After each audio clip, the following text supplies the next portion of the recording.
城市嘅發展從來都唔係一夜之間出現，每一條道路、每一座橋樑，背後都係一班人默默耕耘嘅成果。而喺粉嶺北古洞北新發展區，就有一班進和工程人，正係為未來鋪路。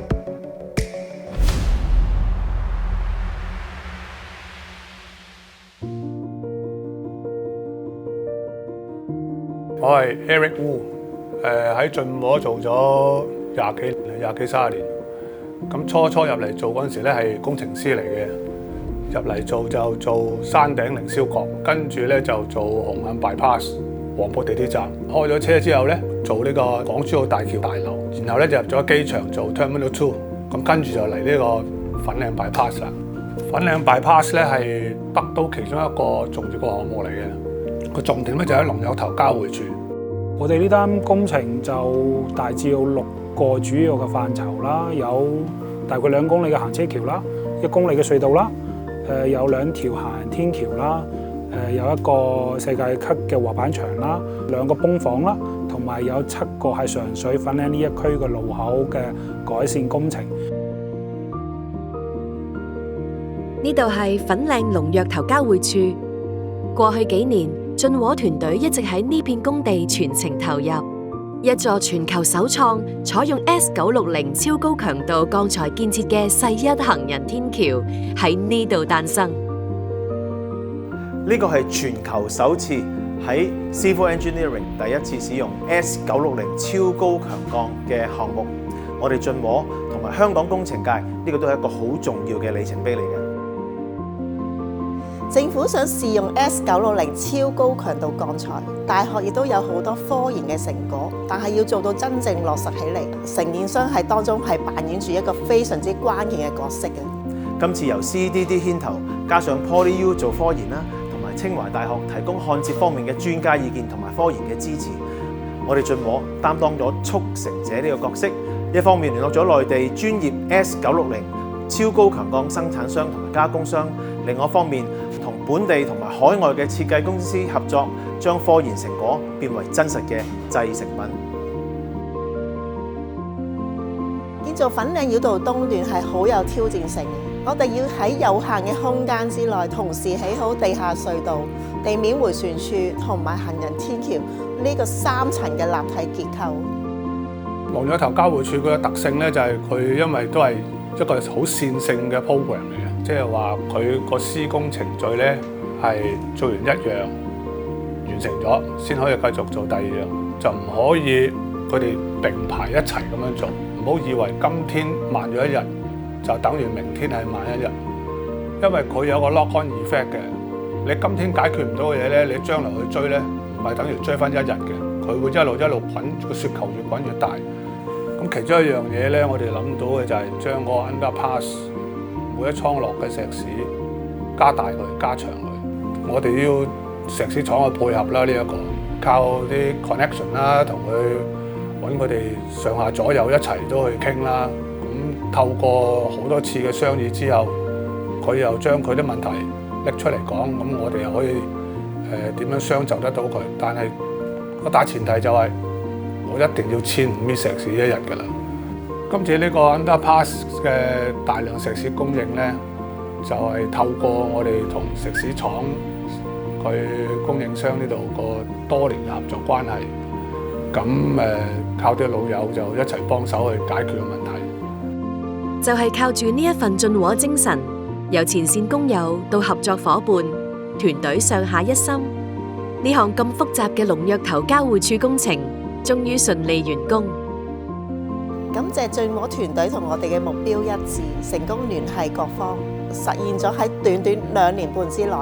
由設計到起好 S960天橋呢一個創舉。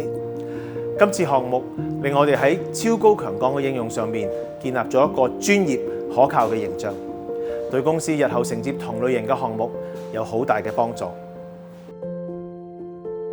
工程技術嘅突破，為未來建設帶嚟新嘅可能。粉嶺安樂門街遊樂場係全港首個符合國際賽事標準嘅滑板場地。進和團隊喺呢度創下又一個全港第一工程紀錄。唔知未來喺呢個場地又會再誕生幾多個新紀錄呢？新嘅場地係由主理巴黎奧運滑板項目場地嘅團隊去設計，係香港首個獲得 WellSkate 認證嘅碗池，適合初學者去到專業選手都可以喺嗰度訓練嘅。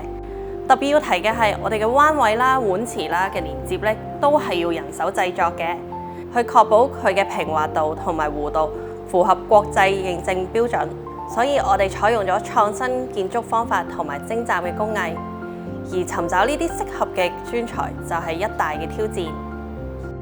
每一處弧度、每一個細節背後都凝聚住進和工程團隊同專業工匠嘅努力。而呢個全新嘅公共空間，未來亦將會成為聯繫社區同年輕文化嘅重要一部分。為咗等區內平時習慣用單車代步出入嘅居民，可以更快使用到呢條設有單車徑嘅行人天橋，進和團隊特別採用可以大大縮短現場施工時間嘅 MIC 組裝合成建築法，嚟安裝咗8部全港載重量最大嘅 MIC 升降機，方便行人同單車一同使用。我哋成個 MIC 升降機都喺國內組裝完，先送嚟香港做簡單嘅接駁，可以減少高空作業，令到現場施工環境更加安全。當工程一步一步推進，改變嘅唔單止係道路同設施，仲有整個社區嘅日常生活。喺粉嶺北一帶，居民同工程團隊其實一直都係保持住緊密溝通同互動嘅鄰居。幾年時間嘅相處同交流，亦令雙方建立起一份難得嘅理解同信任。呢度係龍躍頭鄉，咁咧就係坐落喺粉嶺嘅。咁我哋嘅歷史都好悠久㗎啦。其實我對進和呢一個項目嘅團隊咧嘅印象都幾好嘅，唔錯嘅，即係都好尊重我哋嘅傳統嘅，即係好尊重我哋嘅居民啊、村民嗰方面嘅個溝通啊，都做得好好咯。咁好多細節嘢咧都會照顧到。喺工程期間咧，香港就遇到500年一遇嘅大雨啦，亦都曾經試過歷史性嘅1年裏邊2個10號風球、5個黑雨，我哋成班同事好用心咁去周圍去巡查、周圍去睇。嗰次個大雨咧，我哋嗰條村咧都有啲地方係水浸，咁佢哋都會幫我哋係做嗰啲善後嘅工作喎。咁啊打風落雨啦，咁佢都會提醒我哋嘅做好一切嘅準備嘅。咁佢哋唔係淨係話，哎呀為咗工程而去趕工程喎，或者係點樣去做快快脆脆去做好佢喎咁樣，而係真係好貼地咁同我哋去傾談。臨時橋咧就橫跨呢個同河嘅，呢條橋個作用咧，村民唔使兜一個好遠嘅路啦。咁我就去巡地盤，覺得呢條橋如果咁打大風，係咪應該做啲嘢加固，因為佢令到大家更加安心咧？喺個好短嘅時間裏面，安排咗啲同事一齊幫手咧，去做啲加固嘅工作，令到我哋渡過呢個風險危機咯。咁呢啲就係團隊發揮嘅威力。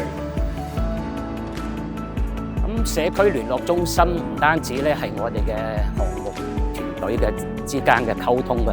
橋梁嚟嘅，仲變咗係村民一個新嘅聚腳點。咁大家有咩想問啊、想溝通、想講㗎，咁都可以嚟呢度。其實喺個中心啦，我哋可以睇到好多嘅關於我哋龍躍頭嘅片段啦，例如古蹟啊、圍牆啊嗰方面啦，咁有好多地道嘅食品啦，例如做手粉啊，嗰啲其他嘅工藝方面嘅嘢啦，咁就係比較係特色啲，咁亦都可以帶出去。俾人知道啊，原來圍村係有咁鄉土嘅文化。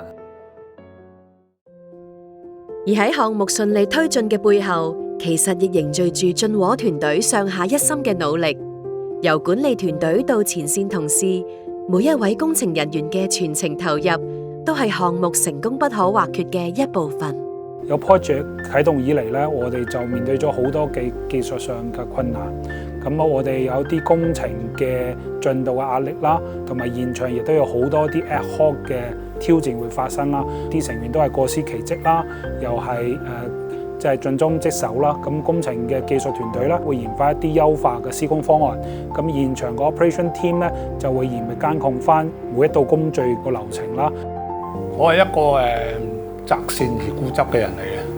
喺工作方面咧，我會堅持嘅，同啲團隊去溝通啦、交流啦。尤其是咧喺有轉變嘅時候 ，change management 咧係好緊要嘅。當你大家傾好咗、agree 咗一個好嘅方法嘅時候咧，我哋就會堅持一齊去做，齊上齊落。呢個項目為本地創科開咗個先河，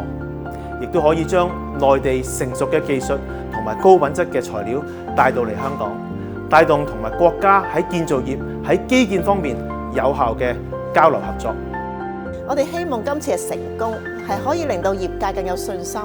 透過推動科技創新做到提速提效。我哋好自豪可以參與其中。做咗咁多年 project， 做咗咁多年基建，好多時同啲屋企人或者朋友行過我做嘅地方，都可以話到俾佢聽，呢啲係我起嘅。每一個感覺我都係好開心。呢一個就係公司能夠俾一個空間俾我去發揮，令到做到呢樣嘢，不枉此生。